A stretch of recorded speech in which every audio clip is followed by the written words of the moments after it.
County Attorney candidate Nico Pilcher was not able to attend tonight. The forum this evening will be divided into 3 parts. First will be the candidates' opening statements. Secondly, questions from you, the audience. And finally, closing statements from the candidates as time allows. Audience members, if you have a question to ask the candidates, you were given a card. Please, on that card, place to whom the question should be addressed, what office it should be addressed, and give it to the runner, who is Barb over there. Raise your hand, Barb. And she will bring those up here to me to be read. If there are questions yet to be asked as 8 o'clock approaches, audience questions will take priority over closing remarks. And then, in the tradition of the League of Women Voters, we want every candidate to have an equal say. We're going to ask our candidates to limit their opening remarks to 3 minutes each. John Klaus will raise up a card. John, you want to raise your hand? He's our timekeeper, and he'll let you know if you're running out of time for your response. And so, without further ado, we will start with our introductory remarks. And Lisa Heddens, would you please begin? Sure, thank you. And thank you to everyone who has attended this evening and to the League for sponsoring this forum. I've had the opportunity to serve as County Supervisor since June of 2019. It's been quite an honor to do so. I am married and I have 2 adult children, Mackenzie and Paul. I'm also a member of the League of Women Voters.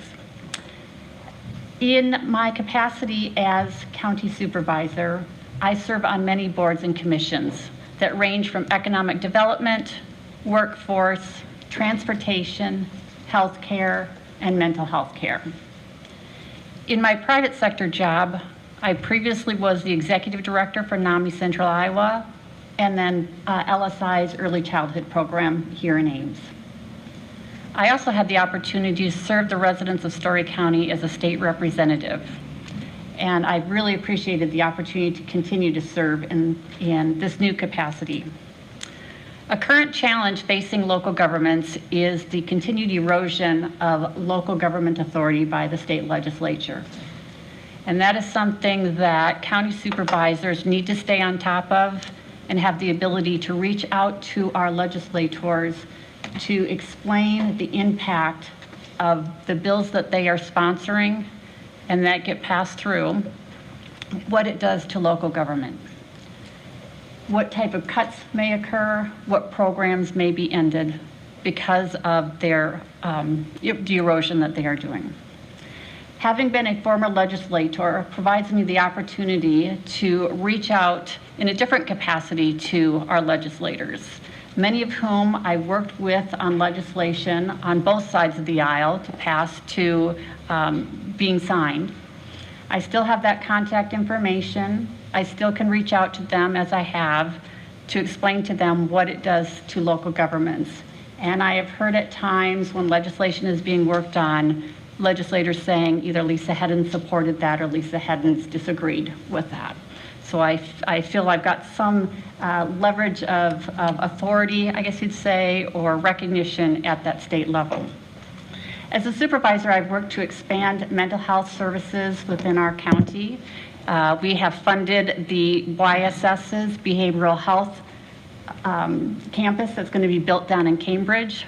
We've worked to expand services throughout the county, whether it be telepsychiatry locations, subacute care for people that are needing higher intense services. And most recently, I'm working on a committee with our mental health region, the county attorney, the justice department in our county, to develop a mental health court, which would divert people who are low offending individuals to case management and support services versus ending up in our jails, taking up space there. If re-elected, I'd like to continue to work on housing and transportation initiatives, and my time is up. I thank you again for being here. Thank you, Ms. Hedens. Linda Merkin. Hi, I'm Linda Merkin, and I want to thank the League for several things right now, besides having this forum.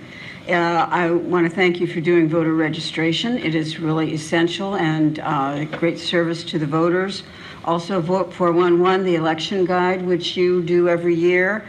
And I also want to comment on the recent panel discussion you had about local journalism. I think that was just very, very interesting to me. And when we have journalism not being what it has been in this community, I think the League has also stepped up and done more informational forums like this and gotten more information about issues out to the voters. And thank you, of course, for having this forum. I was born and raised in Story County, up by West of Gilbert in Franklin Township. My husband, Jim Nolan, and I are very privileged to live on the farm. That was the only farm that my parents ever owned.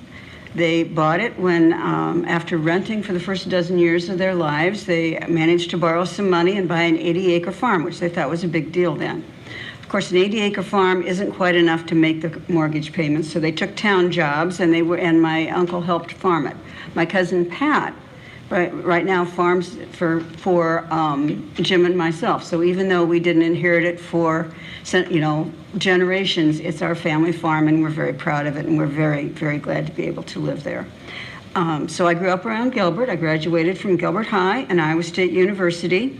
After college, in a couple years, I got a job in the Department of Correctional Services, first as a probation and parole officer with adult offenders, and then I became the director for the 2nd Judicial District Department of Correctional Services, which is 22 counties in north central Iowa. I was there for several years, and I got to help put together some really great programs that helped victims of crime and helped people who kind of stumbled into the criminal justice system. The first one was Batter's Education Programs. And I worked with domestic violence advocates throughout the state on a statewide committee to develop the curriculum for our first Batter's Education Program. And the thing that we were proudest of is we had a very strong victim component because we wanted to make sure that victims were truly safe. So I learned a lot about domestic violence thanks to Lori Shipper and Access at the time. They trained me, and I wanted that training because I wanted to know that I was doing the right thing. Also learned a lot about individuals suffering from mental illness, and helped start the jail diversion program, the original one here in Story County, to get people who are suffering from mental illness out of the jail and hopefully out of the criminal justice system. I have served my first term now. I will probably tell you a little bit later about some of the committees that I serve on. I think it'll come up with the questions because I see John's just about ready to pick up that other card. But two things I've really enjoyed doing in the last year is learning about and working towards getting more rural broadband in our other areas of Story County. And I'm also looking into how ambulances are working in Story County right now. So thank you. Thank you, Ms. Merkin. Okay, Kara Warmy. Good evening. I'm Kara Warmy. I want to introduce some people who are here with me tonight. My husband Brian is an Ames High grad, a physician at McFarland Clinic, and one of the team doctors for Iowa State. My daughter Emma, a 7th grader at Ames Middle School, fresh off our cross-country meet this afternoon. My daughter Skylar is a 5th grader at Gilbert Intermediate and an avid soccer player. My in-laws, Lois and Dennis Warmy, are here. They are both Iowa State grads and longtime Ames residents. Lois taught for 39 years at Iowa State in the College of Design and with Extension. And she also owns an Iowa Century farm that's been owned by 4 generations of women. There are some girls here from the American Heritage Girls Troop that I founded 7 years ago for Story County and still lead, and they are meeting a requirement on their citizenship and government badge by participating tonight. Thank you all for being here. My vision is to guide Story County to be better tomorrow than it is today, and I think that we can do that with all of us engaging in the process and working together. So a little more about me. Brian and I met at Stanford University. I earned an industrial engineering degree, and then after living and working on both coasts and in between, 10.5 years ago, we chose to settle here because we think Story County is a great place to live. I also have an MBA, and most recently, I was working as a business executive, helping senior leaders at some of the largest telecom companies in the U.S. I'm running for supervisor because I want to better connect our communities and get things done. Let's go from disconnected to connected with positive dialogue, more housing opportunities, mental health resources, partnerships and strong communities and strong economies in each of our communities, and with broadband access.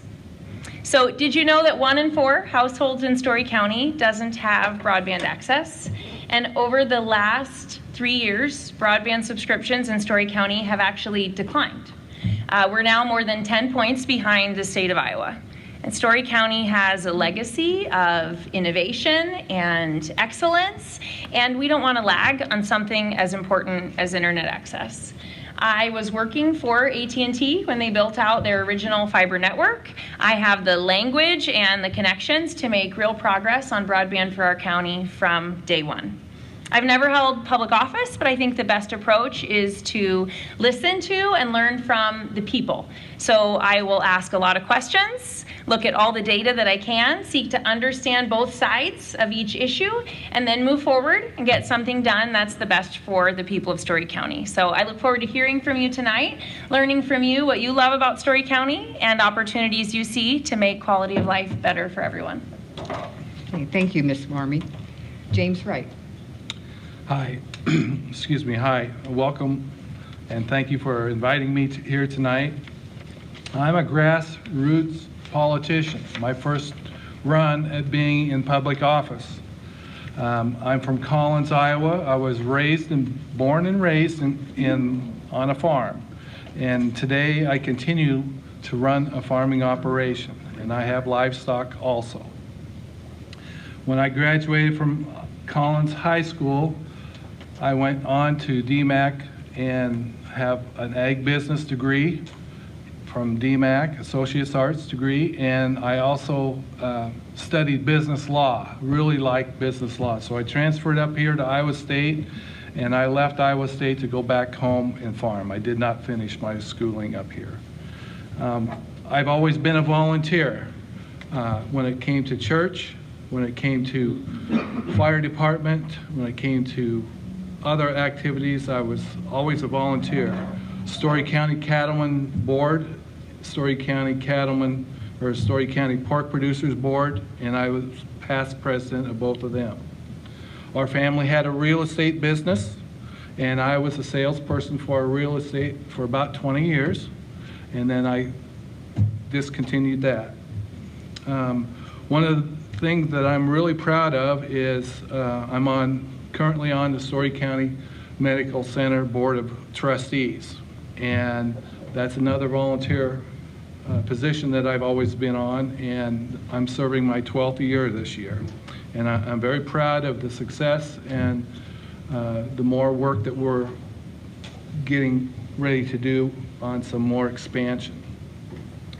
When it comes to my family, I've been married for 29 years. I have a son, 26, and a daughter, 20, and they're my life. They're the people that I want to keep going and have a bright future for them. Also, one of my goals as supervisor, I'd like to see districts, instead of just electing 3 officers for supervisor position, I'd like to see different people on the board from around the county, and I'm proposing a 5-member board versus a 3-member board that we have now. We need a change in our supervisors and in our government. And right now, we've got the opportunity to make some good changes, and that's one reason why I'm running. And I want to represent the rural communities more than they have been. It seems to be more city-oriented policies are getting promoted, and I'd like to see the rural areas stay valuable and engaged. Thank you. Thank you, Mr. Wright. Okay, Ted Rasmussen. Good evening, everybody. I'm Ted Rasmussen. I'm the Story County Treasurer. It's my name on all of those pieces of mail you love to get. Always a fun reminder. And I was first elected 4 years ago, so I want to thank the people of Story County for electing me 4 years ago, and it's been a real pleasure and honor to serve the last 4 years the county. I want to thank the league, like everybody has done, in this age of constant stream of information just bombarding people. We seem to have people less and less informed than ever. Events like this are amazing. They get a chance for people to really meet and see candidates. I think that all of you in this room are doing a wonderful thing by being here, being informed. And what county government does every day is really keep things moving. We don't do a ton of policy, but we make sure this county stays a great place to live and everything keeps moving forward. And in my 4 years serving, I've really been honored to have a great group to work with at the county. The folks that I work with, I'm just privileged to go there every day. They are truly experts in their field, and it's made my job as treasurer much easier.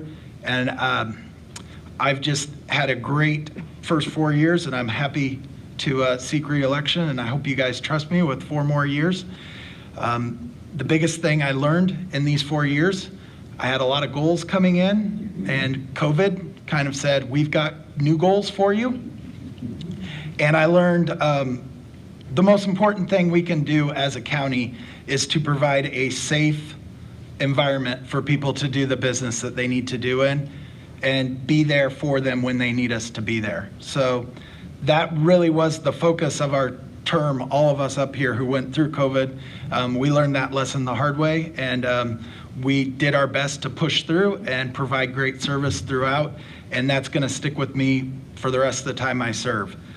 The facts about me in a quick, I'm sure John will cut me off shortly. I grew up on a family farm outside of Colo, moved all the way 8 miles away to a family farm outside of McCallsburg, grew up and went to Colonesco, then Simpson College, then Drake University for a master's, was living in Ankeny and got a chance to move back up to the family farm outside of Colo. My daughter was the 7th generation to live in that farmhouse, which is good and bad. It's great that we've been there that long, but a farmhouse after 7 generations needed some improvements. So we moved to a place up by my mom and dad in Richland Township. Very happy to be there with my wife, Amanda, and my daughter, Miriam, our dog, Jude, and our 2 cats. And I got lots more on my card that I didn't get to, but I want to keep us all on time. So thank you very much for having this, and I'm glad to be here. And I'll push the mic to Stacy. Thank you, Mr. Rasmussen. Okay, Stacy Harridge. Good evening, everyone. Thank you for coming. My name is Stacy Harridge, and I am the current Story County Recorder. I'm serving my 2nd term, so I've been there 8 years as County Recorder. But county government isn't really new to me. I've worked there for over 25 years. So I've had the opportunity to work with all the other offices within the county and lots of other state agencies. I'm very proud to serve the residents of Story County, and we're always striving to do things better with less tax dollars, I guess you could say. A little bit about me. I grew up near Cambridge, Iowa on a small hobby farm, 55 acres with 4 brothers and sisters and my mom and dad, and went to UNI. Well, graduated from Nevada High School, went to UNI, received my degree, and then I fell into the job in the county recorder's office, and I haven't looked back since. Something that I really want to say is that we're really fortunate in Story County to have some great people that work and serve all of the residents of Story County, and I'm very proud of our office. I hope that you can visit our office. We do a lot of things that you may not know what we do, but we do issue a lot of vital records, birth, death, and marriage records. If you need a certified marriage record for that gold star on your license, come see us. We can help you with that. If you're going to take a trip, we do passports, make an appointment with us. We also are involved in keeping the real estate records for the county, which is really, really interesting. And plus, we also register ATVs, snowmobiles, boats. So we get to do a little bit of everything, but I want to say that I'm very, very proud of my staff because they show up every day with a smile on their face, and customer service is the most important thing for me and our office, and I just strive to do a good job for all of you every single day. So thank you very much for having me here. Thank you, Ms. Harridge. Tim Meals. Thank you. I want to thank everybody for coming to the forum tonight. I think these are really important for people to attend and get to know the candidates. So I'm going to tell you a little bit about myself. I've been in the county attorney's office for almost 23 years now. Close to the last 3 years, I've been the Story County attorney. I'm a native Iowan. I was born in western Iowa, and my family moved to Ames 50 years ago. My dad was a school principal in an elementary school in Ames for 25 years before he retired. I graduated from Ames High School in 1979, and when I graduated, I didn't go to school right away. I got a job in one of the local factories in Ames, Bournes Incorporated. I worked there for 11 years, and we bought a small house in Gilbert, and I thought that was going to be my life. However, the plant closed. They moved the work out of state and overseas, and the next job I had that I could find was at the Gateway Hotel as a maintenance man, and I didn't make very much money there. So after about a year there, I started taking a couple classes at DMAC part-time, and after about a year of that, started full-time at DMAC, got a degree at DMAC, and then went to Iowa State University, got a degree from Iowa State University, and then attended Drake Law School. And after 7 short years of school, I had a law degree in 1999 and started in the Marshall County Attorney's Office. But my goal had always been to work in the Story County Attorney's Office, and I had interned in the Story County Attorney's Office 3 times while I was in school, twice in undergrad and once in undergrad, twice in law school. I worked for Mary Richards, and there was an opening after 5 months, and I started in the Story County Attorney's Office in 2000. I was immediately handed an indictable caseload, and since then, I have I've prosecuted thousands of cases. I've tried all kinds of cases, from speeding tickets to operating while intoxicated, domestic abuse cases. I've tried several high-profile murder cases in Story County, and it's always been an honor to do that kind of work.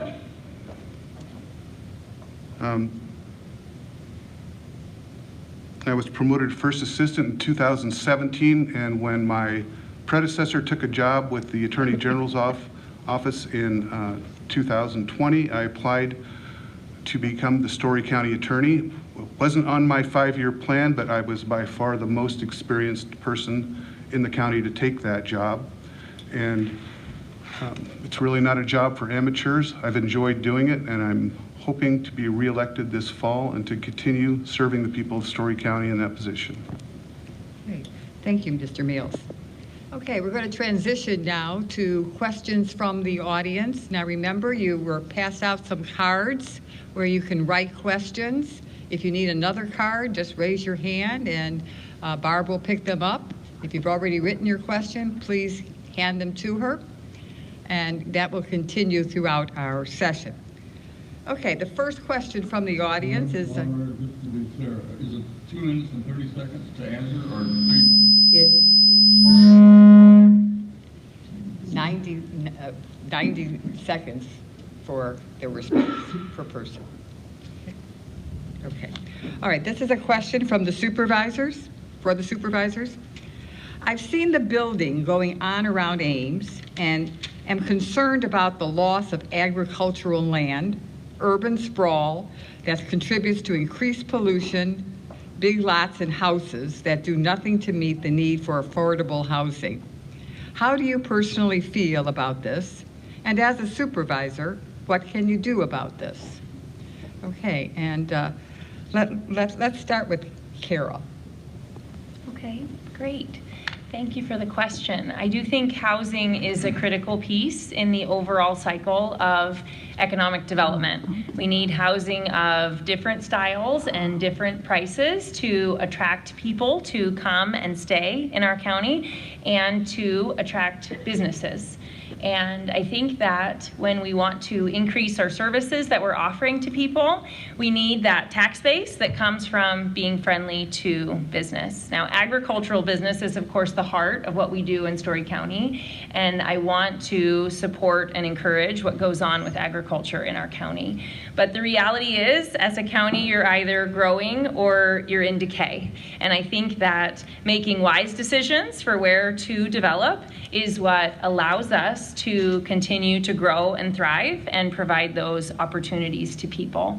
On the current urban fringe plan, the existing Board of Supervisors has set a limit of 3 homes per year for the next 20 years to be built outside of existing municipalities under a guise of sustainability and decreasing miles that are driven. And to me, that plan is short-sighted. I would rather see us have housing in different places, allow it in the rural areas as well, add to that tax base, and not assume that everyone who's doing that is going to drive further, right? Plenty of those people might be trying to get closer to a job they already have. They might be retired. They might be working from home. So I don't agree with limiting that housing outside of existing city limits to that extent. Thank you. Okay, Mr. Wright, same question? Well, I'm going to be awful selfish about this since I'm in agriculture and I live on a dead-end road and I have 0 for neighbors around me. I like my independence and that piece of life. I am real concerned about the urban sprawl that Ames and other communities are starting to promote. I don't believe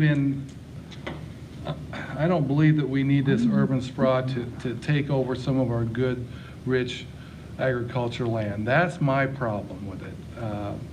And I understand that we need growth, and this is a great county. We've had growth, and Iowa State University and some of the other big companies we have in this county, they're progressive, and we need to keep our county progressive. I understand that. Housing is a problem, and we need to figure out a way to have some affordable housing. Right now, there's a structure and a time of financing these younger kids to coming out with affordable housing. And I need to do some more research and seeing how we could do that. Thank you. Ms. Merkin? Thank you. There is no doubt that Ames is growing and is going to continue to grow. It's grown all my life. I've seen it. The issue is really how Ames grows and how other communities grow as well. One of the things that I'm really interested in is how much we can take advantage of infill opportunities for housing in some of our smaller communities and in Ames, and also that we look at housing density. Some of the real needs we saw in the housing study that we conducted were for more affordable housing, for starter homes, and also for seniors who are going to be downsizing. So those are, by definition, maybe have more housing density than what you might see out in the rural areas. I think we need to look at that as much as possible, because another thing is the housing that goes out further costs more. The lots are larger. There's new infrastructure. If you're using infill lots or close to your infrastructure, you're not having as many infrastructure costs, which drive up the cost of the housing. Also, are the 3 homes per year, that came, I think, from our housing study, and which said that in the unincorporated areas, the need was for, it broke it down by communities, the unincorporated, and said 60. That is not a limit, that is a guideline, that is something to consider that was put in a proposal for the urban fringe plan, and that'll be discussed, but it's not a hard and fast, there can't be any more than 60 houses in the unincorporated area. What I just would like us to do would be to look at the people who need affordable housing and how we can best build housing that is truly affordable. Thank you. Thank you. Okay, Ms. Heddens? Thank you. As Linda referenced, Story County did commission a housing study that included all of the county except for Ames, because they had already completed a housing study. And this study really provided provided us with the details of what type of housing was needed as where for each of the communities so that they can do planning as well to ensure that they're providing housing opportunities to help grow their communities. With that, we also are looking at the growth into the unincorporated area. And as my colleague Linda Merkin often says, once land is taken away, you're never going to get that back. So that is something that we always keep in our mind as we're looking at those type of opportunities. We have provided funding through the American Rescue Funds to the Story County Community Trust, and we're looking at ways to have affordable housing, such as providing funding to develop or to work with Homes for Iowa, which would do more prefabbed homes here in Story County. We provided American Rescue Funds to Home Allies to do a affordable housing here in Ames. We provided funding to COLO to set the infrastructure for housing development, affordable housing development in their community. So we are already starting to work on that, and there are a number of things that we can continue to work on. Ames next week actually is having a housing summit that I plan on attending to further gather more information as to how we can collaboratively work to meet the needs of all residents throughout Story County. Okay, thank you. Okay, this is a question for Tim Niels, County Attorney. What would you do to increase public knowledge of the criminal justice system? Well, I think holding forums like these is an important thing to increase knowledge of the criminal justice system. We also meet regularly with our local law enforcement agencies, what we partner with, and we also participate in the Citizens Academy at the Ames Police Department, and that's where people who want to can sign up and they come in and learn about how the Ames Police Department works. We participate in that by my office comes over and we hold a mock trial and answer questions for the public. We've done that for several years now and we'll be continuing to do that in the future. Okay, thank you. Okay, this question again is for supervisors. Do you promise that if elected as a county supervisor to not vote yourself a raise as our county runs a deficit? Okay, and we'll start with Ms. Heddens. Could you read the question one more time? I'm sorry. Yeah, I'm reading it verbatim. Do you promise that if elected as a county supervisor to not vote yourself a raise as our county runs a deficit? Well, we don't run a deficit. We have a balanced budget, and we're required to have a balanced budget by state law. And we are audited by the state. So I will tell you that if we're running a deficit and we're in challenges because of that, we would be front page of the Ames Tribune and every other news outlet. So I don't see that we're going to be running a deficit. We've had minimal pay increases during my tenure in the legislature. The compensation board makes recommendations to what increases we should have, much less than what previous boards prior to actually any of the current board members have been on the board. So I think we have been very conscientious with any type of pay increases to ensure that we are first meeting the needs of the citizens of Story County. Thank you. Ms. Merkin, same question. Yes, we are not running a deficit. We have a good general fund balance, good fund balances. We usually want to have 25% coming into the new fiscal year. We've got lots more than that in our fund balance right now. And in terms of the history of the county supervisors in the last 8 years, for the 4 years I've been on the board, we have had the total increase on the county supervisor's salaries is 8.7%. 2 years we asked the compensation board not to give us anything at all.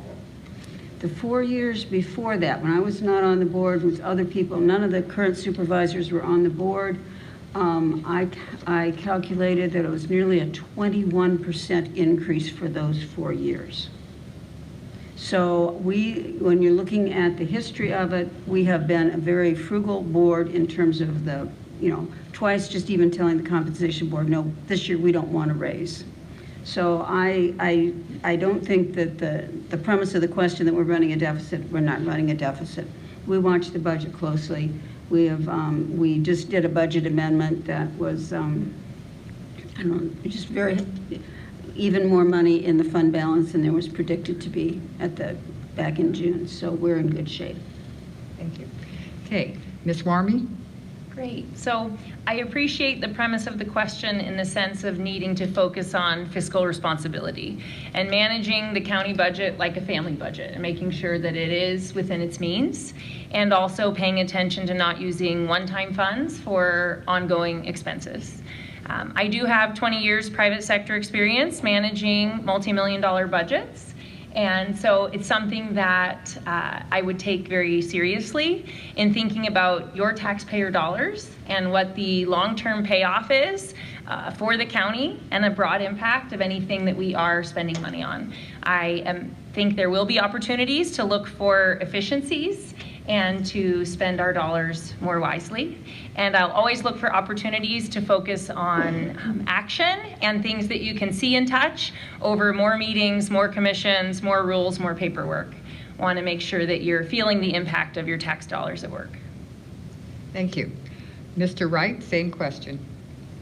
Well, maybe most of you know they're getting $87,500 a year.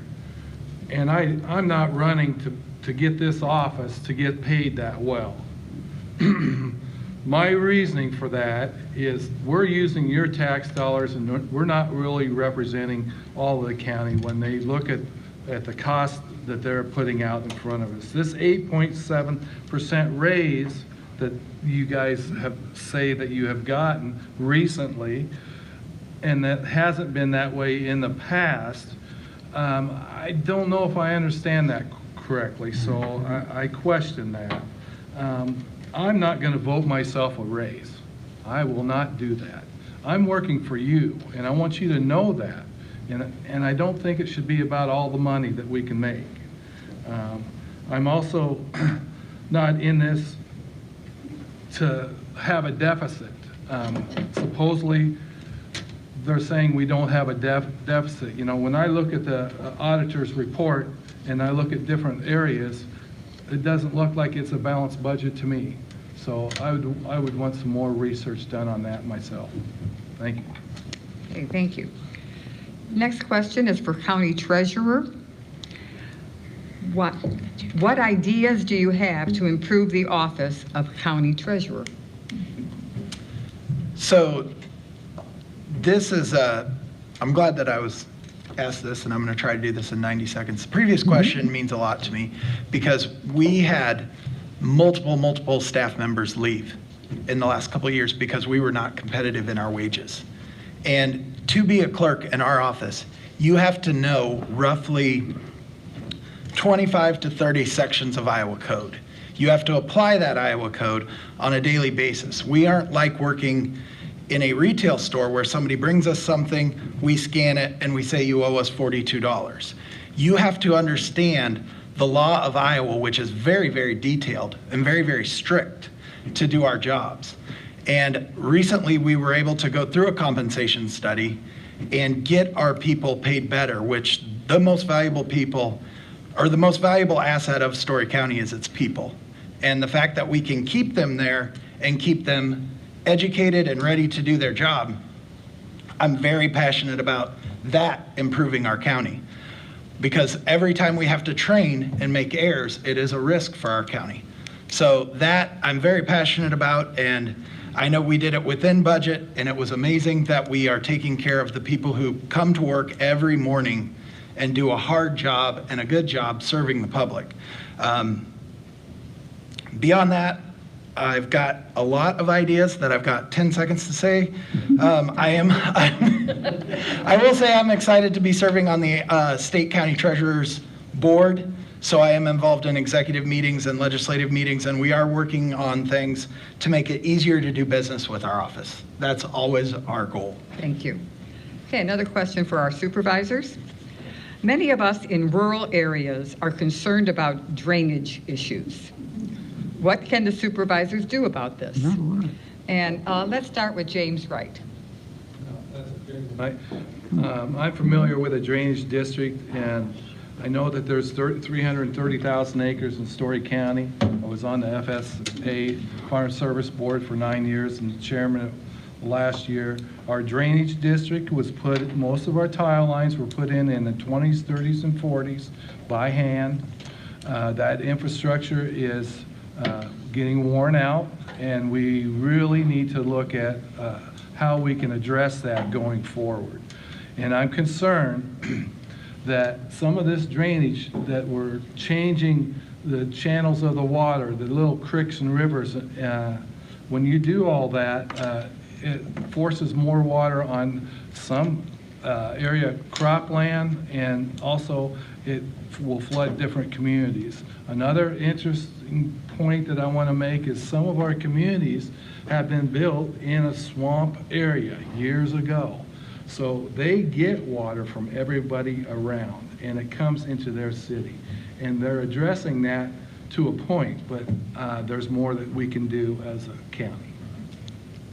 Thank you. Same question, Kara Warmy. Great, thank you. So we do have generations of farms in our family, and I've heard around many a holiday table about who has ponds in their field and who doesn't, and if we're replanting or if we're not.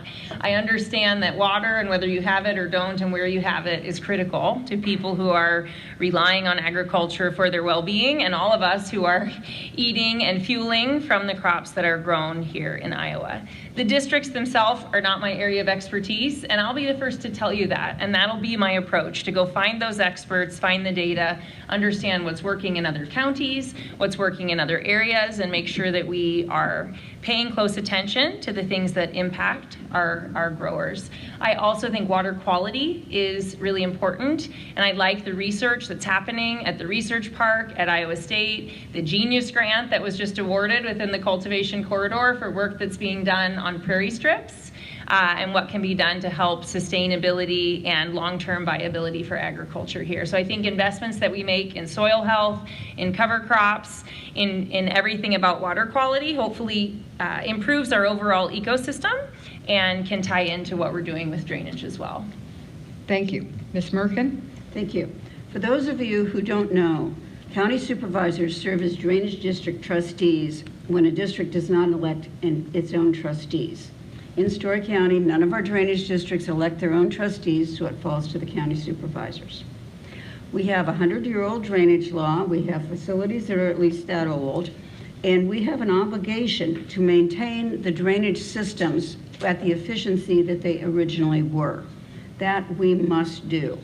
We can order improvements in the drainage district, but what we have to do when we realize this, because not only are we serving because the districts don't elect their own trustees, we are also using their money. The landowners pay for all of the maintenance and the improvements. It is not a county tax thing. So I always say when I'm working as a supervisor and when I was a community corrections director, I always told people, this is not my money that I'm spending, or that I'm budgeting, that, I'm doing this on behalf of the taxpayers. It's the taxpayers' money. Well, when you talk about a drainage district, you really are talking about the landowners' money. I work a lot on water quality issues. I chair one of our water management authorities for the county, and I serve on the other two. I strongly believe in more water quality efforts and edge of field practices, what we can do there. I've been working with IDOLS on some of the wetland things that the wetlands they're wanting to create on drainage districts, and I think that's a good thing that we can do. But we do have to, when we are drainage district trustees, we have to follow the Iowa drainage law. So we're doing what we can. We're listening to the landowners too. Thank you. Ms. Heddens? Thank you. I think drainage districts has been the largest learning curve that I've had as a supervisor. And I recall why the issue when I was in the state legislature was so contentious. Because it is an over 100-year-old law that we are dealing with that has not been changed. And oftentimes we do get landowners that want that changed, and we have to tell them you need to talk to your legislator to promote that change. When we're looking at dealing with drainage districts and if there is an improvement that needs to be made or if we're maintaining the current system, we are really trying to be more proactive than has been done in the past. In the past, landowners would come to us, and they still do, to say that there is a blockage, their fields are not able to drain, and want the trustees to review that. We work with our engineer, Bolton and Mank is who we contract with, along with our county engineer, to review the drainage district and determine what type of solutions should be suggested and implemented. We do a public hearing and have landowners come in and provide their input as well, because we do know that it is a cost to them. And so we're trying to be very careful about that. We are trying to look, as other counties are doing, is surveying our drainage districts more regularly so that we can tear down additional tree growths or beaver dams or other things that cause blockages and impact landowners, so that they aren't continuing to have large problems that end up being large costs to them. Thank you. Okay, the next question is for Stacy Harridge, County Recorder. What ideas do you have to improve the office of County Recorder? Thank you for the question. So we have been working very, very hard, especially the past 8 years, to try and get as many real estate records available to the public as we can possible. Lots of back scanning has been done, and it really came in handy when the pandemic hit and people could not come into the office, and we were able to offer them those services without having to come into the office. So we've been really working hard to do a lot of the back scanning records. What was the question? Isn't that terrible that what else am I doing? I'm so sorry. The one thing that I really want to strive to do is that trying to work with the other county government or county departments is trying to find a way to inform the next generation as far as what's going on and how to get involved in county government and what each office does. And I think that's really important because a lot of people don't know what each of the county offices do. And I really think that as we look to the future, after I'm gone or I'm no longer serving as recorder, who's going to take our roles as elected officials and working in those county government offices? You know, that's something that's really near and dear to my heart. I have 3 young children that are now graduating and thinking of careers, and a lot of times you don't think about, let's look at the county offices. So that's a really big goal of mine. Thank you. All right, another question for our supervisor candidates. A recent in-depth study by the League of Women Voters on transportation needs confirmed that there is a real need for transportation in many communities in rural areas in Story County. Several recommendations for addressing transportation needs was presented to the Board of Supervisors.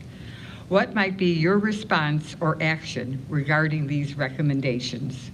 We'll start with Linda Merkin. Thank you. Lisa Hedden serves on the HERDA board, so I'll leave to her to talk later about HERDA. But I read the League study a couple times, and I think it did a really good job of pointing out what the issues are in the rural areas. There's some grant opportunities that are coming out that I think might be very helpful.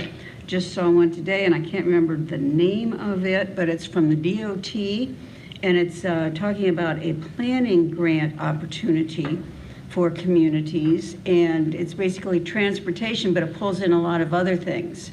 And to me, I think the League has set a good foundation and done what I would call, made a recommendation that we start a committee, and also gave some specific recommendations. I hope this doesn't sound trite, because I think it's really a compliment. You did some really informed brainstorming. You've got a list of a whole bunch of things that are worth exploring, and it's a great list. And I think the better way to explore those might be to look at this grant or look at something like that and set up a transportation committee and get some assistance in terms of doing some planning, so that we do it right. It would be easy, and it is easy sometimes, to just seriously throw money at a problem without planning. And that's what I think whatever we do is what we're gonna, is going to be what we're going to live with. So let's take some time and do some good planning about what we can do in this county for better rural transportation. Thank you. Okay, Ms. Warmy? Great, thank you. I appreciate that Story County has 15 cities and our rural townships. Being in a campaign this summer means I was at a lot of parades and a lot of festivals, and even growing up here and raising my girls here, I mean, we went to so many things in our different communities, and I think that's part of what makes Story County special, that we have those different places. We want each of those to continue to thrive and for people to have opportunities. So transportation is a key issue, like housing and broadband and other things that we've been talking about tonight. When we're friendly to business and we have a strong economy, we have a larger tax base to invest in these sort of things. That's the reality of it. It's an expensive thing to solve. I also think in meeting with a lot of people in these communities that when you have that strong broadband connection, you have the option for telework and telehealth when transportation hasn't caught up yet to maybe what you need. So that would be another thing that I would think about there. I do think that prior to COVID, there were more van pool and carpool type options that some of our corporations were offering. I think some of those have come back even from Marshalltown and not within Story County. So I really think that public-private partnership is something important for us to look at. I agree that we don't always want to throw taxpayer money at something, but if there's the right partnership that can happen with our job providers locally that's mutually beneficial, that can be a solution that doesn't cost the taxpayers money and also solves the problem. Okay, thank you. Ms. Heddens? Yeah, thank you for the question. The grant that Linda was referring to, the DOT grant, is Thriving Communities Grant, and that really provides technical assistance to look at transportation initiatives. I do serve on the HERDA board, which is our paratransit board. Reached out to the executive director today, and there are several webinars that are taking place over the next couple weeks that I plan to tune into to look at what are ways that we can tap into those dollars to help increase capacity within our region. HERDA is also the recipient of the It's For Us grant. It is a grant that is looking at kind of same-day transportation and accessibility. Now you may say, gosh, doesn't HERDA already provide that? Well, they do, but it's kind of chopped up. And HERDA is one recipient out of 5 nationally to receive these funds for this particular program. It is currently being piloted down in, I believe it's Madison County, with the hope that then it will expand throughout our region, but that full thing won't be implemented for another year or two. Van pooling is definitely a thing that's going on, and there are private businesses that do that. HERDA is also doing that. They've contracted with Enterprise to help provide services to individuals, so you don't have to get the large buses or smaller vans to provide that as well. One of the biggest challenges with transportation right now is workforce. Like many other industries, they are challenged by having enough people to want to be drivers, and that is what's really impacting right now. Same-day transportation or next day is workforce. Thank you. Okay, a question for county attorney candidate. Oh, I'm sorry, Mr. Please, Mr. Rice, excuse me. We went in a funny order. Okay, all I can add is we have a problem with our transportation around the county. We all are aware of that. And I think a grant opportunity is a good idea, but you have to remember, once you get that grant and then those funds go away, then you still have to fund this transportation. So don't forget that those grants aren't free. And I like what Kara said also about getting the private and public people together to solve this problem. It's another way to look at this problem, and maybe we can incorporate that. My worry right now with everyone in this room is the next generation coming up, they're not volunteering. They're not coming out and trying to do more. And we've got to promote those younger people to help with the needs of our county and volunteer some more than they are. And it's a big concern of mine going forward. Thank you. Yeah, now we will move to Tim Niels, who is the candidate for county attorney. What would you do to remedy the backlog of criminal cases? Well, I've been asked this question before, and we don't have a backlog of criminal cases in Story County. I'm not sure where this came from. Maybe it came from COVID, or maybe some other counties do have a backlog of criminal cases. But in Story County, I examined how many cases we have, and our court docket is working normally. I've talked to the 2 district associate court judges. They agree with me that we don't have a backlog of criminal cases in Story County. We've been operating efficiently. We had a bit of a backlog because of COVID, and 2 months later, we had it cleared up, and our court docket is operating normally. Thank you. Okay, another round for the supervisors. What is the role of the county in meeting the demands of mental health services, both short-term, like counseling, and long-term, like hospitalization and therapy? Okay, can we start with Carol Warmy?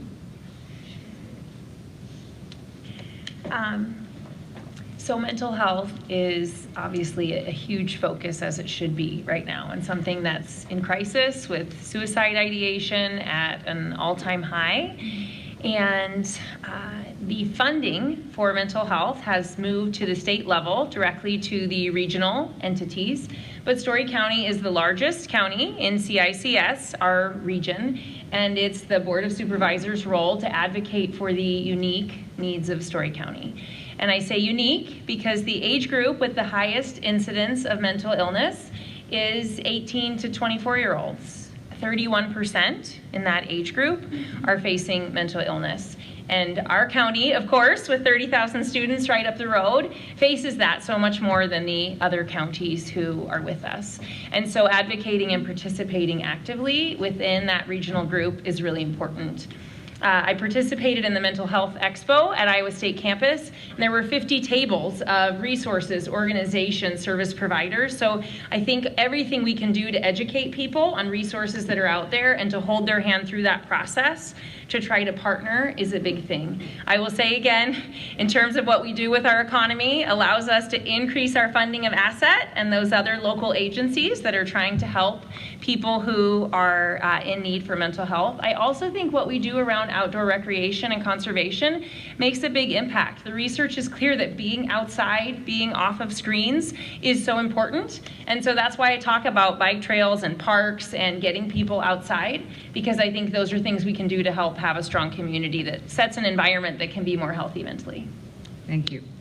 Okay, Mr. Wright. Thank you, Linda. It's interesting, you're talking a little bit about mental health. Today I was at the Story County Medical Center, and we had a Board of Trustees meeting, and mental health came up. And what was interesting to me in our conversations was that it's happening in the school. The counselors are getting more patients of young kids. They're finding young adults that are out of school. They think some of the problem was this COVID that we've had in the past. It has promoted this. One of the ideas that we suggested to do was to work with Mary Greeley, work with McFarland Clinic, work with Story County Medical, get some of these CEOs together and sit down and see if there's a way we can solve some of these problems or do a better job of addressing the issues. I am concerned right now, going forward, the mental health of the kids and what we're seeing in our county is growing. It's not getting less. And we need to address it, and I think we can at a county level more. Thank you. Ms. Heddens? Thank you. 1 in 4 individuals have a mental illness. 75% of all lifetime mental illnesses occur by the age of 26. So those are some of the statistics that we're looking at. Kara's right. The legislature changed the funding formula to all funding for mental health and disability services go through our Central Iowa Community Services, or CICS region. Previously, the county had a role in that, and now that has been taken away. Our region is comprised of 15 counties, and we have representatives from each county on our governing board, as well as providers and individuals who are served, to really get the input and to identify where gaps in services are and what needs to be implemented. Since the funding has changed, the county can no longer put any funding towards mental health and disability services.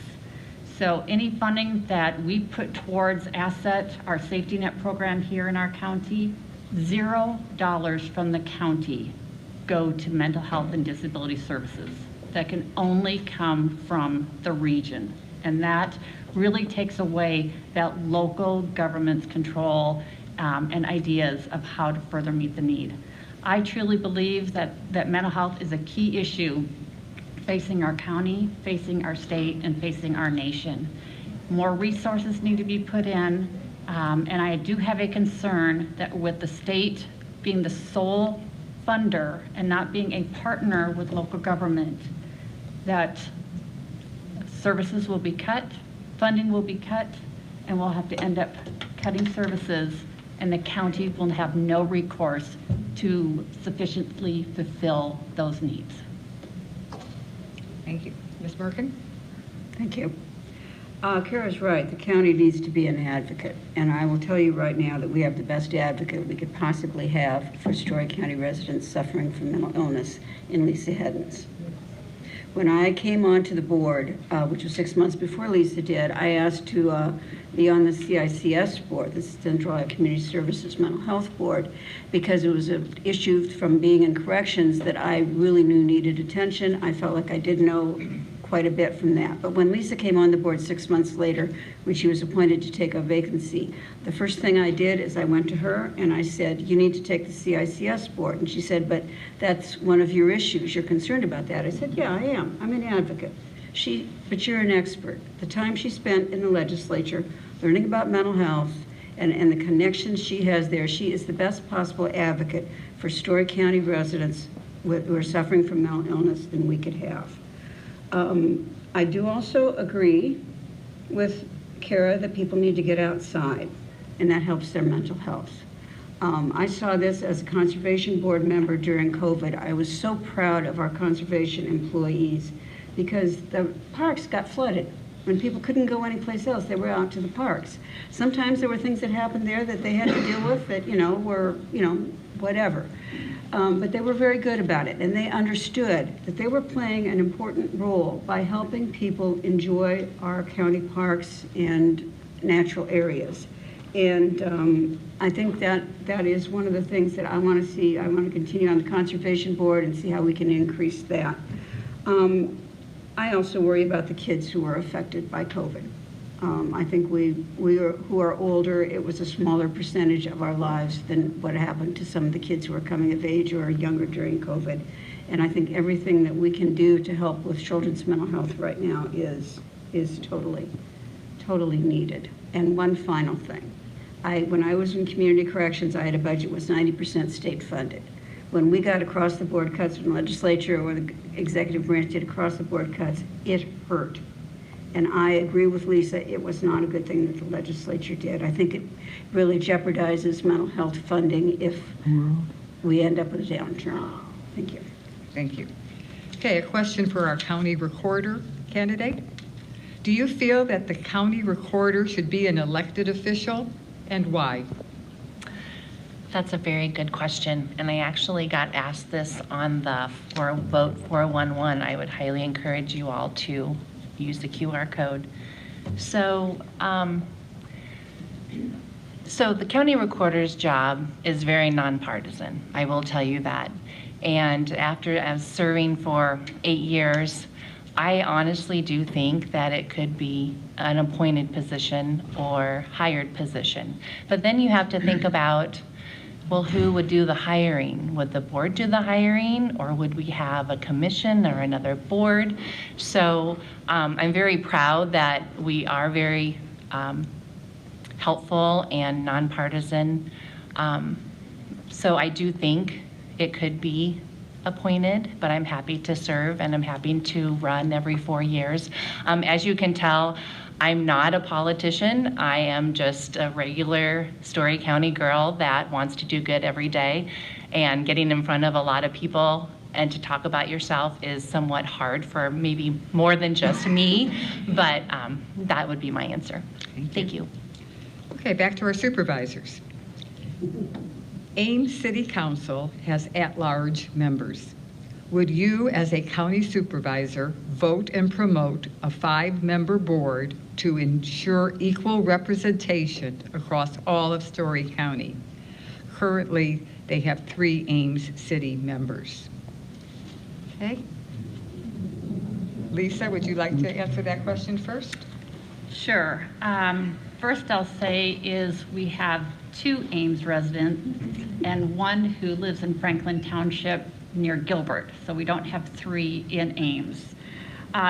The 5-member board has been studied by previous boards, and it has actually found that to be more costly to the county. I think what's better is that you want to have people that are going out into the communities and listening to the folks and helping to determine what their priorities are and how you carry that forward to the Board of Supervisors and to implement their ideas or their initiatives. So that's where I would stand on looking at a 5-member board. Thank you. Mr. Wright? Yeah, I totally would love to have a 5-member board, and I think it should be around the county. It shouldn't be just focused over here in Ames right now. You know, you say that there's only 2 from Ames, Lisa, but, you know, Linda is what? Half a mile from the district or 2 miles from the Ames area. The point of the question in my mind is that we're getting representatives all from one part of the county. And I don't like that. I would rather have a little equal representation from around the county. In my time of running, the rural areas do not feel like they are getting represented very well. And I'd like to see that happen. Thank you. Thank you. Ms. Merkett? Well, my husband has been giving me a look like we live in Ames. No, we do not live in Ames. The Ames city limits does keep kind of creeping forward, you know, further north towards us, but we're still safely in Franklin Township and in the unincorporated area. I do admit that the fringe plan just nicked nicked us a little bit the last time, and I was kind of amazed at that. A 5-member board, I'm trying to remember the study. I did read it at the time. I think it was calling for 5 part-time members. If you had part-time members, quite frankly, we would need more staff in the county board office. You know, the supervisors do a whole lot of things that would not get done, I think, with part-time staff members. We help research grants, we help write various documents, I can't even say how many things we do, but it's a full-time job, and I just can't see it being part-time. Like I said, we need more staff. You'd look at like the city of Ames staffing, and that's what you'd need. If the 5 supervisors were full-time, it'd probably be more money, so that's the other thing. I guess I saw Lynn County go back and forth on this for several years, where they're going to have like 3 full-time or 5 part-time, and I think they ended up with 5 full-time. I think they finally decided that, no, we can't do this job part-time, so they went from 3 part-time eventually, or full-time, to 5 full-time. So there is kind of the idea of if it's not broken, what are we trying to fix here? And I don't think it's broken. Thank you. Thank you. Okay, Ms. Warmy? Great.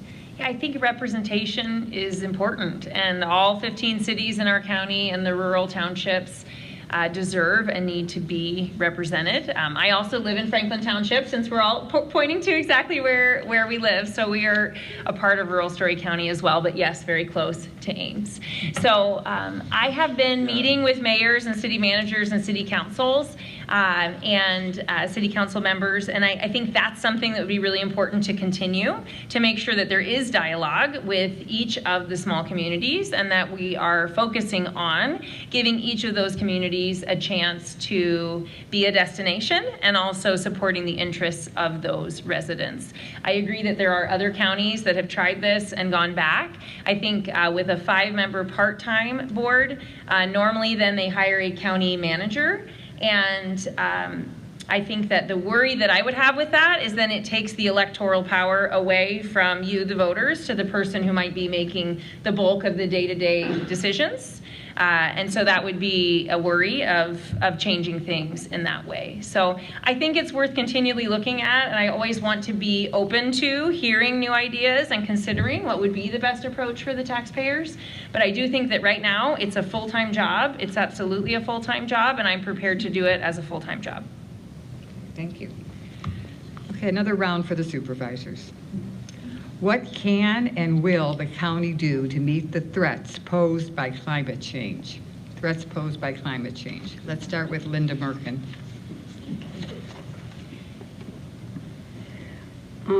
We have a committee right now that's looking at that. We've done a greenhouse gas inventory, and they're looking at what the county can do.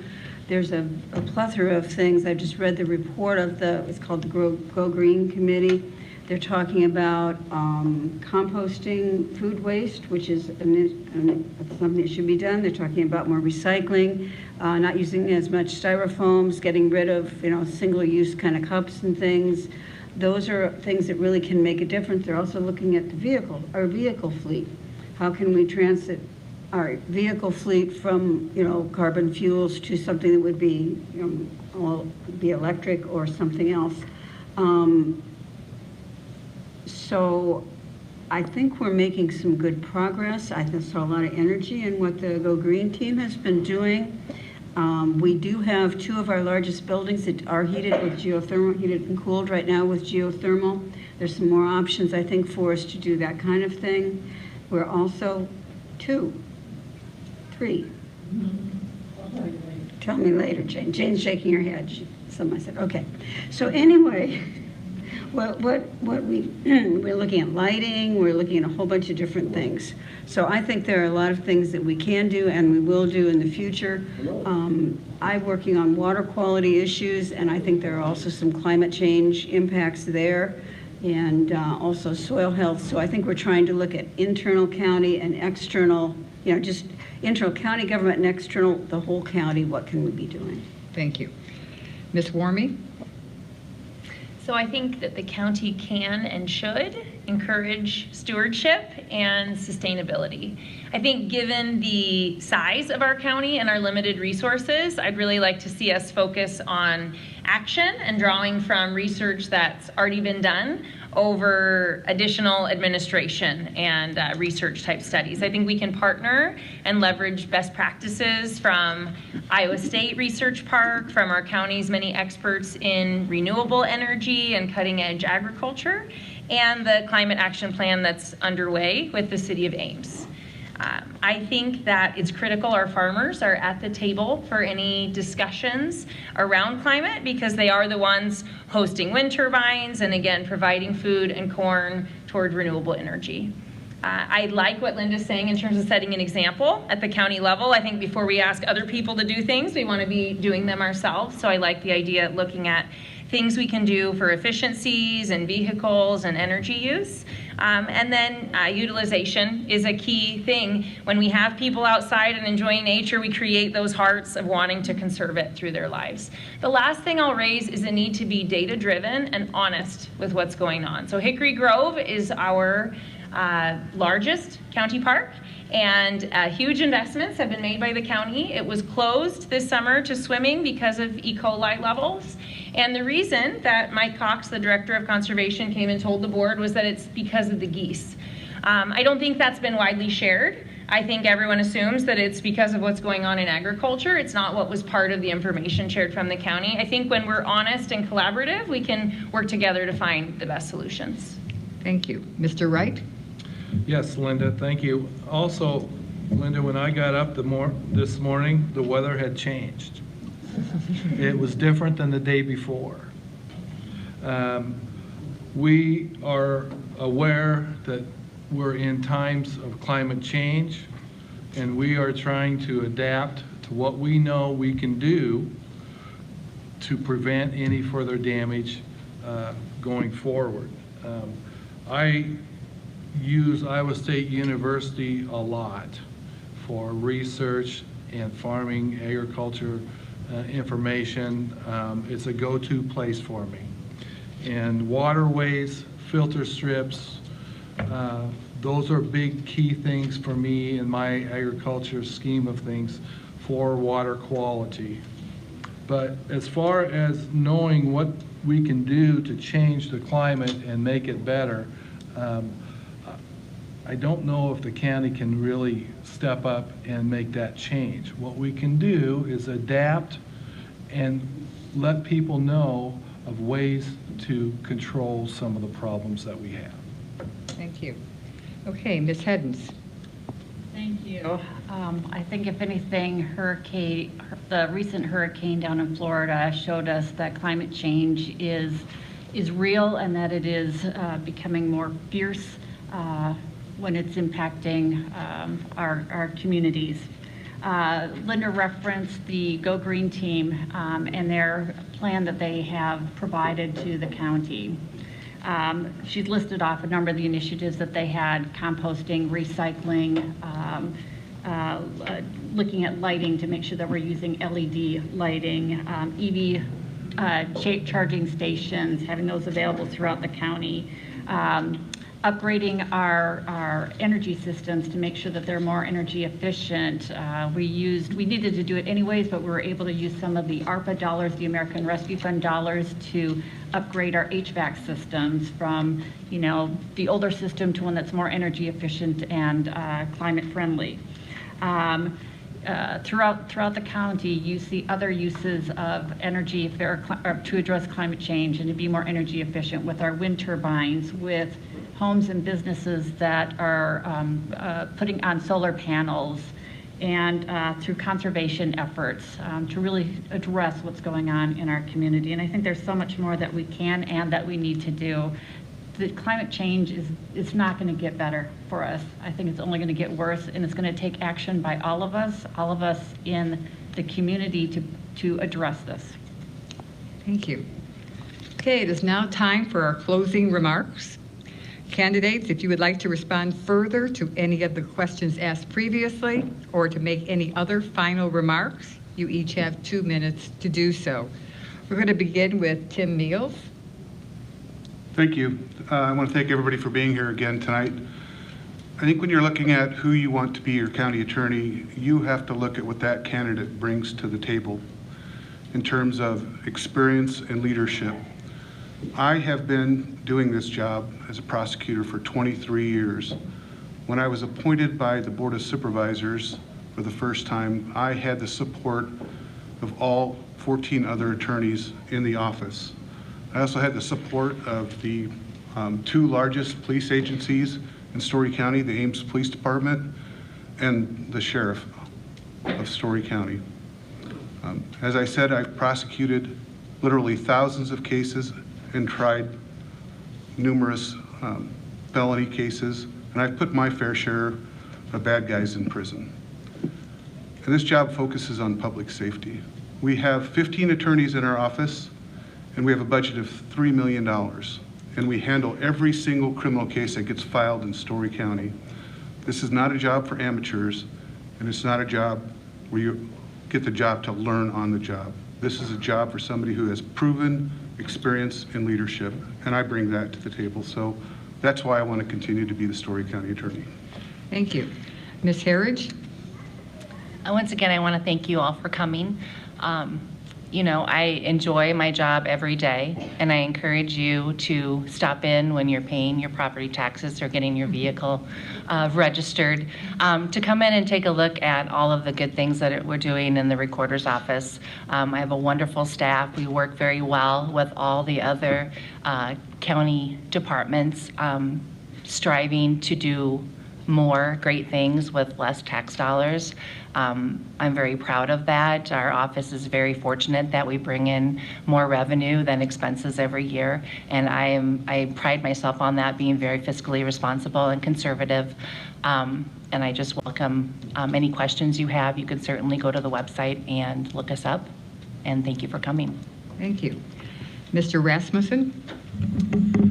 Our office jokes that we get to do the serious things like property taxes, and Stacy's office gets to do the fun things like ATVs and boats and getting married and going on trips with your passport. But I think we both do a great job in our offices, and it's because we've got great people.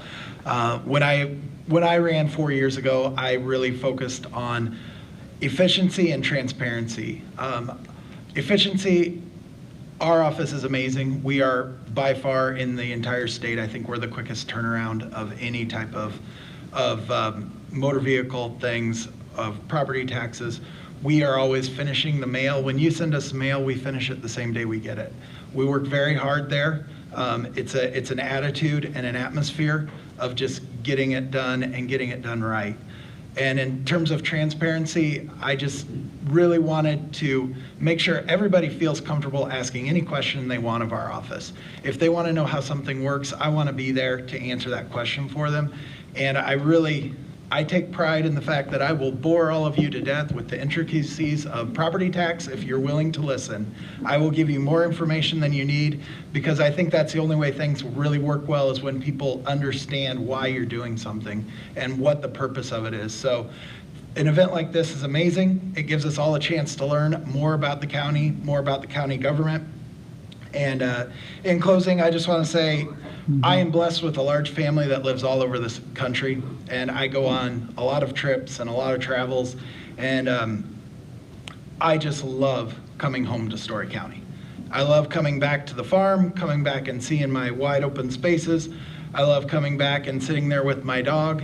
I love the people here. I love our county. I think it's an amazing place to live and to raise a family, and I'm just really honored that I get to serve in this community on a regular basis. So thank you for your support 4 years ago, and I hope you guys will all consider supporting me again this year.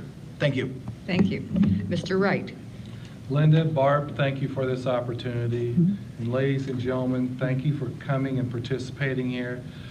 Again, I'm running for County Supervisor. I want you to know that I'm a grassroots person. I believe that we need to protect our county. I believe that we have a prosperous county. We're very fortunate to have a university. We're very fortunate to have 2 outstanding hospitals in this county. We are blessed, just like Ted said, with a lot of things. I agree that the county has to continue to grow. And when we continue to grow, I want to do that in a meaningful, correct way that benefits us all. And I think we need to relook at the situation going forward and reevaluate, have some more accountability of the departments, but still make the place grow. I want a strong law enforcement. We have a good one, and I'm really proud of the protection that we have in this county, and I want that to continue. I'm really running for the county office to make a difference, to make a change. I think with my leadership and my skills that I've had in the volunteer organizations I've been in will further my hope to correct and make this county prosper. So thank you. Thank you. Ms. Warmy? So thank you so much to our hosts and organizers, and thanks to all of you for coming. Earlier this week, I was at the Tri-Delta House on campus, helping young women there get registered to vote for the first time. And that house was opened in 1889, And while I was there, I was moved to remind the current students that for the first 31 years girls lived in that house, they didn't have the right to vote. So we're 102 years into women's suffrage, but I don't take for granted the rights that people have fought for to earn for us in this country and the beauty of democracy. There are still a lot of countries where women don't have the right to vote, or where people don't have freedom of speech or freedom of religion, and we wouldn't be able to gather in a really beneficial forum like this to debate important issues of government. I hope you've seen tonight that my approach will be to listen to people, to look at data, to try to be solution-oriented and work with others to get things done. Like you, I'm tired of partisan divisions tearing us apart. And my commitment to all the people of Story County is to be above the fray and to try and work really hard to bring people together across anywhere they may fall on the political spectrum and look for solutions that are best for Story County. I want to bring a new voice, common sense leadership, and an urgency to the work of this full-time job. I would be humbled and appreciative to have your vote on November 8th, and I hope you will share with others what you've heard tonight about all the candidates and spread the education that's available here. Let's be more connected. Let's make Story County better tomorrow than it is today. Thank you. Ms. Merkin? Thank you. When I ran 4 years ago, I ran on a platform that was just basically there are 3 things that government needs to do, that people expect government to do. Keep me and my family safe, use my tax dollars wisely, and create opportunity. We have done that at the Board of Supervisors this year. First thing is we led during a pandemic and a derecho show. So we were challenged, as Ted said earlier, we were challenged, how do we keep county government and services going during a pandemic? And we had to make decisions fast, and as a team and all county government, we did that. Secondly, I have chaired the StoryCom board, which is a group that's a 2080 agreement. It's a combination of Ames, Story County, and Iowa State University, and we just implemented a new public safety communication system for Story County, which is better than the system we had before, and we made sure that when you have you have an emergency and you need a call, that call through 911 is going to get transmitted to the county. I also serve on the 911 board, and then where it goes, and then it goes to our public safety system, and it gets out to the first responder who's going to come help you. You know, that is an essential service of government. So using your tax dollars wisely. I just want to go back to the tax rate because we've talked about the budget and the money. Last year, we set a tax rate for the county with $7.99 per $1,000 of assessed value. Excuse me. That was the lowest rate in 20 years. That was $7.99. This year, we set it at $7.33. You have to go back into the 20th century to find a rate that low. And we don't use one-time funds for ongoing expenses. We've been very careful with that, particularly with the ARPA funds, because that's the big amount we have had. The current board has accomplished a lot. We shared our American Rescue Plan funds with our communities, excuse me, and nonprofits. We feel like we have done a good job of been honest, transparent, and frugal with your money, and we would appreciate, Lisa and I would appreciate 4 more years of service. Thank you. Thank you. Ms. Heddens? Well, I want to thank the League for hosting the forum tonight and for everyone who's attended here in person or who have been watching via live stream. I've had the opportunity to serve Story County and as a state representative and now as a county supervisor. And when I was appointed as county supervisor, I was initially asked to be appointed. And it wasn't just Democrats that asked me or independents, it was also Republicans. So I had a large swath of people who felt I had some credentials to bring forward to the Board of Supervisors.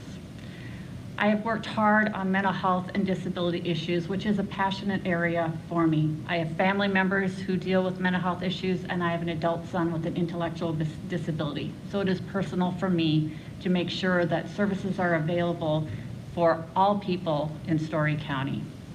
I've worked on issues related to the aging, workforce, transportation, and housing, and would like the opportunity to continue to work on those particular areas because they're vitally important to the thriving community and for the health and welfare of Story County residents.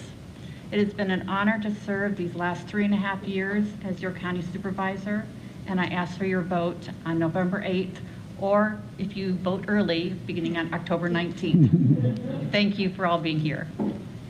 Thank you all for a very informative evening.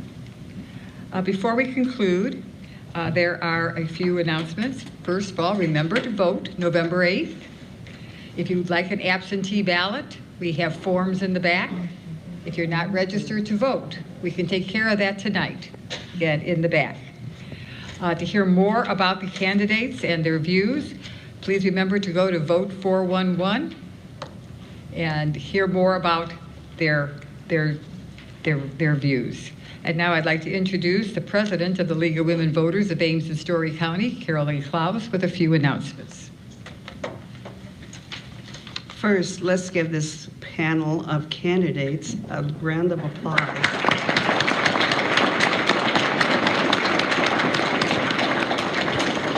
We would be very well represented, thank you, after November 8th. So I just want to tell you, we can vote early by going over to the auditor's office or the absentee ballot, but we have satellites here in Story County. The League petitioned 4 locations. We are at Memorial Union on the 21st. We're at the library on October 29th. Come dressed as a voter on Halloween at Shaman. And you can come dressed as you are today. And then on November 5th, again here at the library. So satellites are a great way, and you can register and vote on the same day. The Vote 411 cards, we have several of these. Share these with people. It has that quick reader code on it, and it'll take you, and you can learn about not only this group of people, but the legislators also for Story counties. And I think, have the state ones responded? It's up there also. So that's all there. We have a bookmark. This has our calendar in it through November. Next week, we have a forum for the county or for the legislators. And the week after that, we are doing an educational forum on the Second Amendment proposition on the ballot. Learn about this. You can also pick up and learn about this. This is a very important amendment. So we're going to teach you all that we can about this election. So thank you for being here tonight. So, all right.